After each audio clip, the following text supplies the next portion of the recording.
Picture this for a second. You're standing at the absolute precipice of human knowledge. You've walked past the edge of biology. You've, zoomed past the deepest fields of history, and you are currently staring out into the dark at the absolute limit of theoretical physics. Which is a pretty overwhelming place to be. Yeah, it really is. And the question is, what do you do when the tools of science and logic when they just stop working? When humanity simply cannot, calculate its way out of a problem. Right. What happens when the math fails? Exactly. And today we are taking a deep dive into an incredibly unique attempt to answer that exact question. The source material for you today is a deeply personal, remarkably eclectic essay from August 2005. Yeah, it's by an author named Sweefing. Right. And it's titled Preface to the Chapter of the Greatest Creator. And we should probably establish right away that this text is, it's a fascinating cross-disciplinary attempt to build an entirely new intellectual framework. It really pulls from everywhere. It does. The author synthesizes ancient philosophy, modern astrophysics, and the fight out of a pretty massive personal crisis. Yeah, which we'll get into. But as we unpack this, it's important to note for you listening that our role here is just to act as impartial guides. We aren't taking sides on the spiritual claims, and we're definitely not endorsing a specific religious worldview. Right, no endorsements here. We're just, looking at the architecture of his argument. We want to see how one person attempted to systematically map out a way to perceive the unperceivable. Exactly. Because his starting point is one of just, ultimate vulnerability. Yeah, he bypasses all the minor everyday problems. He starts with this massive, blunt scenario. He asks, can human wisdom prevent an asteroid from colliding with Earth? Which is quite the hook. Right. It's a striking image. It forces you to just acknowledge that human capability has a hard physical limit. And he argues that when we hit that endpoint, it's like when we literally cannot save ourselves or quantify the unknown, that is the exact moment we are forced to seek what he calls the greatest creator. And he doesn't just frame this as some, modern existential panic, does he? No, not at all. He frames it as a universal pursuit that spans basically all of human history. To demonstrate this, he pulls together foundational texts from completely disparate traditions. Just putting them side by side. Yeah. He points to the 25th chapter of the Tao Te Ching, which describes a wondrous, formless being existing before heaven and earth. Right. Then he references the opening lines of Genesis in the Bible, detailing God creating the heavens and the earth. He even brings in the Book of Songs, which is an ancient Chinese collection. Mentioning King Wen serving God, yeah. Exactly. And crucially, he includes the Diamond Sutra. This one is important because it explicitly warns against seeking ultimate truth, merely through physical appearances or sounds. Okay, and that Diamond Sutra connection, that is where the gears really start turning for me. Oh, absolutely. Because he doesn't just keep this in the realm of ancient mysticism. He takes these warnings about, appearances and formless beings, and he basically slams them right up against modern theoretical physics. Yeah, specifically Stephen Hawking's work. Right, A Brief History of Time. Okay, let's unpack this because this is wild. So he focuses heavily on Chapter 8 of Hawking's book, which deals with the origin and destiny of the universe. The author latches on to Hawking's explanation of the Big Bang singularity. Because according to general relativity, if you trace the universe back to the exact moment of the Big Bang, you hit a point of infinite density. Right, the singularity. Right. And at that specific singularity, general relativity and literally every other known physical law just completely breaks down. Meaning time and space as we understand them just cease to exist. Exactly. Which maps perfectly onto the Diamond Sutra's warning, right? Like, if physical form and appearance literally break down at the singularity, then ancient philosophy and modern astrophysics are essentially describing the exact same boundary. That is precisely the connection he is making. The equations yield infinities. Causality shatters. And the author notes that Hawking himself admitted the initial structure of the universe might have been chosen by a creator for reasons we simply cannot comprehend. Because science struggles to explain why the universe began the way it did without, invoking some deliberate act. Right. So the author uses this breakdown in physics to argue that the underlying laws of the universe were established by an omnipotent architect. It's like reaching the edge of a map where ancient cartographers just wrote, "Here be dragons." That's a great way to put it. Science can run the relay race back to a fraction of a second after the Big Bang, but at the 0 point, it's forced to drop the baton. But here's the big question. If science hits a literal mathematical wall where our best telescopes and models fail, how are we supposed to perceive this creator? Right, if the tools are broken, what do you use? Exactly. If the equations are busted, what tool are you supposed to use? Well, the text introduces a sensory framework to answer that. The author argues that humans are equipped with 6 organs, which grant us 6 perceptions. Okay, let me guess. The standard 5 are in there. Yep. Eyes for vision, ears for hearing, nose for smell, tongue for taste, and body for touch. The basic physical toolkit. Right. These are our tools for the material world. But then he says there is a 6th organ, the mind.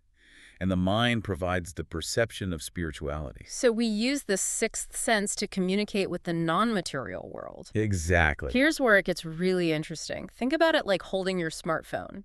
You have your physical senses interacting with the device. You can open local apps, read save notes, take photos. The local material stuff. Yeah. But if your cellular data and Wi-Fi are toggled off, you can't connect to the broader network. That's a perfect modern analogy. It doesn't mean the internet doesn't exist, right? You just lack the active receiver to perceive it. And that captures the mechanics of his argument perfectly. In the essay, the author actually uses physical impairment to explain this barrier. Like blindness or deafness. Exactly. He asks you to imagine trying to prove the existence of light to someone who has been blind since birth. Without the organ of sight, the perception of light is fundamentally impossible to prove through logic or touch alone. Right, you can't just explain the color red to someone who's never seen it. You can't. And he applies the same logic to deafness and sound. Then he maps this directly onto the sixth sense. Okay, so if the sixth sense is broken... If a person suffers from what he calls spiritual ignorance, meaning their spiritual awareness is dormant, you cannot prove the greatest creator exists to them. Because their Wi-Fi is off. Right. Without the active perception of spirituality, the non-material world remains entirely theoretical. I mean, I have to push back a little here because that sounds like a very convenient, unfalsifiable claim. Oh, for sure. It's essentially saying, if you can't see my proof, it's just because you're blind. The burden of proof is entirely shifted away from the universe and onto the individual. It absolutely shifts the burden to the individual, and to be fair, the author owns that. He argues that spiritual awareness is an innate instinct that everyone is born with. But it gets lost. Yeah, he says it becomes dulled by our material surroundings. And his solution is highly pragmatic. Which is what? Well, if your physical vision is degrading, what do? You put on a pair of prescription glasses to bring the world back into focus. Right. Similarly, if your spiritual awareness is dull, he says you must actively enhance your wisdom to sharpen your perception of the non-material world. And to put on those glasses, like to enhance that wisdom, you apparently have to do some mental housekeeping first. Yes, you have to clear the clutter. Right, you have to clear away the logical landmines that are blocking your perception. Which leads him to confront one of the most famous philosophical paradoxes of all time. The unliftable stone. Yes. Can the greatest creator create a stone that he cannot lift? It is a classic dilemma. It's specifically designed to destroy the concept of omnipotence. Because it's a trap either way. Exactly. If you answer no, you admit there is a limitation that the creator cannot create the stone. But if you answer yes, you admit another limitation. The creator cannot lift the stone. Now, the author views this paradox not as like an interesting thought experiment, but as a genuinely malicious trap. Yeah, he takes it very seriously. He actually suggests it was devised by someone trying to actively sabotage human spirituality, maybe Satan, or just a deeply cynical person suffering from what he calls sour grapes. Someone who couldn't find the truth themselves. Exactly. So they set up these linguistic booby traps to ensure nobody else could either. He compares it to double negative trick questions. Like what? Like asking someone, are you a thing? Or aren't you an animal born from your parents? There's no way to answer without sounding ridiculous because the framing itself is rigged. And the framing is rigged because it applies finite, human, physical limitations to a limitless, non-physical entity. So how does he get out of the trap? Does he just refuse to play the game? Not at all. To dismantle it, the author forces us to reconsider the actual physics of the scenario. He boldly states that the creator can create a stone under any conditions and lift it under any conditions. Wait, does he just claim omnipotence overrides logic? Like he can do it because he's the creator, don't worry about the physics. No, it's actually much cleverer than that. He leans heavily into spatial relativity. Okay. He asks you to define what lifting actually means. Usually we think of lifting as holding a stone with both hands and placing it above our head Right. against gravity. Right, picking something up. So imagine that stone is the earth itself. Now imagine you are doing a handstand, standing upside down, and you hold the earth with both hands. Is the earth above your head? Well, I mean, if I'm doing a handstand, then technically, yes, the entire planet is above my head. Right. But wait, isn't that just a semantic trick? I'm not actually lifting the Earth. Gravity is still pulling me toward its center of mass. Does changing the definition of lifting actually solve the paradox? Or is he just changing the rules of the game? He is arguing that the rules of the game were flawed from the start.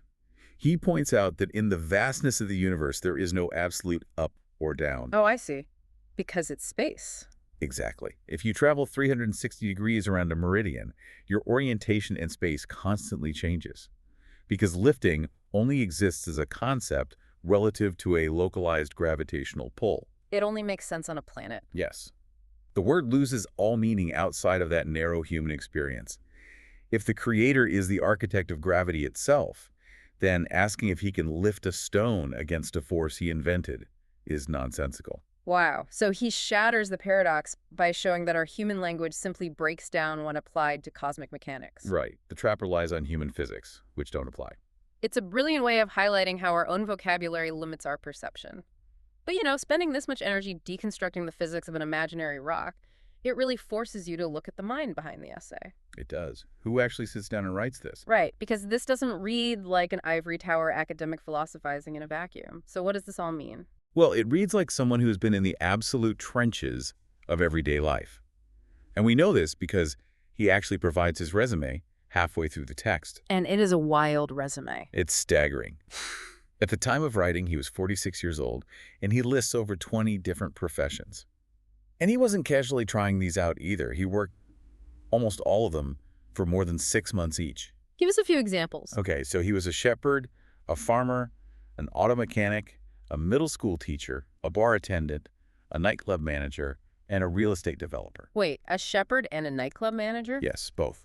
I mean, he has literally observed humanity in the isolated quiet of nature and then in the chaotic, completely transactional environment of city nightlife. Exactly. He lived in remote rural villages, small towns, and massive metropolitan cities. That demands a level of pragmatism that you just don't get in a university philosophy department. And that pragmatism defines his entire methodology. He explains that he learned to read what he calls the book without words. Which means what, exactly? It means observing the sky, the earth, people, and just the natural flow of things. He used these diverse, grounded experiences to engage in chain thinking. Looking for hidden connections. Right, finding patterns between completely unrelated phenomena. But, and this is crucial, despite all this lived experience, he admits a profound vulnerability. He was still completely lost. Right. All of that observation didn't actually yield an answer until a very specific crisis forced his hand. Yeah, he was involved in a mysterious car accident. Oh, wow. And surviving it was an absolute existential shock to his system. He says it stripped away all his illusions and made him realize that living without faith or a clear purpose was like being a cloud floating aimlessly in the sky. Just driven by random winds. Exactly. He reached a point where he simply couldn't tolerate living a vague, confused life anymore. The fear wasn't just dying. The fear was dying in another random accident tomorrow without ever knowing why he existed in the first place. And what I find so compelling is how methodically he rejects all the standard off-the-shelf answers that society offers for the meaning of life. He tries them all and finds them wanting. Yeah. He looks at wealth and says, well, millionaires are clearly still searching for purpose, so getting rich won't solve it. He looks at power, pointing out that no ancient emperor ever left behind a manual on how to live meaningfully. He even rejects the pursuit of hard science as a personal path. Which is interesting given the Hawking stuff. Right. But he humbly admits he just doesn't possess the innate voice or talent of a scientist. Yeah. Much like he isn't a gifted singer. That makes sense. But more incisively, he points out that even the absolute giants of science, Newton, Einstein, Hawking, they never fully unlocked the ultimate origins of life or the universe. Science provided the mechanics, but it didn't provide the meaning. He also takes a highly critical, almost clinical look at traditional religion. And again, just to remind you listening, we're just exploring his framework here. Right, purely reporting his views. But he looks at Christianity and struggles with the internal logic. He questions why, if Jesus is divine, he couldn't protect his disciples from violent deaths, or why immense suffering is often positioned as a prerequisite for future blessings. He really demands consistency. He does. And then he looks at Buddhism, and he does this amazing nightclub manager-style calculation on the return on investment. Oh, this part is fascinating. He calculates that if 1,000 people dedicate their lives to practicing Buddhism and only 2 or 3 actually achieve the state of becoming a Buddha, the vast majority have, in his words, wasted their life and lost their joy. Which brings us to the ultimate friction point of his essay. If worldly success, academic science, and established religious traditions all fail to provide him with the transparent, undeniable clarity he requires, what option is left? How does he escape this existential dead end? Well, it's the classic problem. The local radio stations are playing nothing but static, so what do? You build your own satellite dish to catch a cosmic frequency. That is a perfect way to describe his next step. He actually finds his breakthrough in a moment of cross-cultural synthesis. He reads a specific passage in the Quran. Okay, what does the passage say? It states that jinn and mankind cannot pass beyond the regions of the heavens and the earth unless they borrow authority. Borrow authority. Yes, they need an external assist to transcend their physical limits. So he realizes he can't, compute his way out of the human condition. Realizing all human systems are flawed, he basically decides to bypass middle management and send an email straight to the CEO of the universe. That is exactly it. He needs to activate that sixth sense, the spiritual awareness we talked about earlier, and initiate direct contact. And how does he do that? Well, the terminology he uses is brilliantly evocative. He says that because humans are an interconnected part of the universe, there is a natural correspondence. Like if a thorn pricks your toe, your brain instantly registers the pain. Sure, it's a closed system. Operating on that logic, he uses his mind to send a thought fax, his exact phrase, directly to the greatest creator. A thought fax. I love that. It is such a wonderfully specific early 2000s technological metaphor for deep meditation or prayer. It really grounds the concept. It does. He essentially beams his existential crisis straight into the ether, bypassing all the human middlemen. And according to his text, the transmission was received. Wait, really? Yeah. He describes experiencing a profound, clarifying download of cosmic answers, the origins of the universe, the essence of life, and the nature of what he calls 36-dimensional spaces gradually appeared on the screen of his mind. Okay, let's pause on that, because dropping the term 36-dimensional spaces is a lot to process. What does a 36-dimensional space even mean in the context of his essay? Good question. In his framework, he isn't just talking about complex mathematical geometries like string theory. Okay. He is describing layers of non-material reality that interact with and overlay our physical world. These dimensions represent different frequencies or domains of existence. When this download explained all of that to him? Yes. By perceiving these spaces, the issue of random fate resolved itself for him. He could suddenly contextualize everything. Wow. This download allowed him to finally understand the roles of historical figures like Jesus, Buddha, and Laozi, not as competing deities, but as messengers operating within this massive, multidimensional cosmic architecture. So the blur finally resolved into a sharp picture, the Wi-Fi connected. Exactly. But he doesn't just keep this profound download to himself, right? I mean, he wrote the essay. He tries to reverse engineer it so others can see it too. Correct. To help others spark their own spiritual awareness, he synthesizes his revelation into 40 natural phenomena and 8 logical inferences. Which are what, essentially? The goal of these phenomena is to use observable reality, like the perfect symmetry of biological complexity or the precise mechanics of planetary orbits, to logically infer the presence of an unseen designer. So it's not blind faith.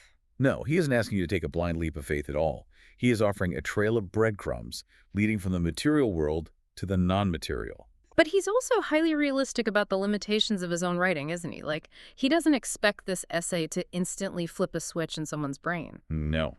He explicitly states that spiritual awareness can only be understood internally. It cannot be forcefully conveyed through words alone. You can't just read it and be enlightened. Right. His essay, The 40 Natural Phenomena, the Logical Inferences, these are just the prescription glasses he is offering. But whether you actually put them on to sense the non-material world depends entirely on your own willingness to cultivate your wisdom. And I think that brings us to the core takeaway for you listening right now.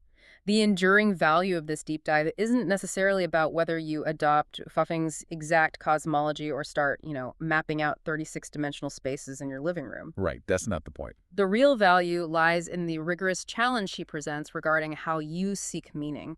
Are your six senses fully engaged, or are you sleepwalking through a purely material existence, ignoring the network signal just because you haven't bothered to turn on the receiver? And building on his warnings about logical traps and spiritual blindness, I want to leave you with a final lingering thought to explore on your own. I lay it on us. We live in an era that is intensely obsessed with pure, hard logic and empirical data. We demand a spreadsheet or a laboratory test for every aspect of reality. If you can't measure it, it's not real. Exactly. But what if our relentless modern pursuit of material data isn't actually expanding our understanding of the universe? What if our insistence that only the physical can be real is the exact spiritual blindness the author warns about? Oh, wow. What if our obsession with proving things in a lab is just a pair of dark glasses we've convinced ourselves are magnifying lenses? A heavy, essential question to carry with you. The next time you hit a wall in your understanding, maybe the answer isn't to push harder against the stone. Maybe the answer is to change your orientation, look past the physical, and send a thought fax.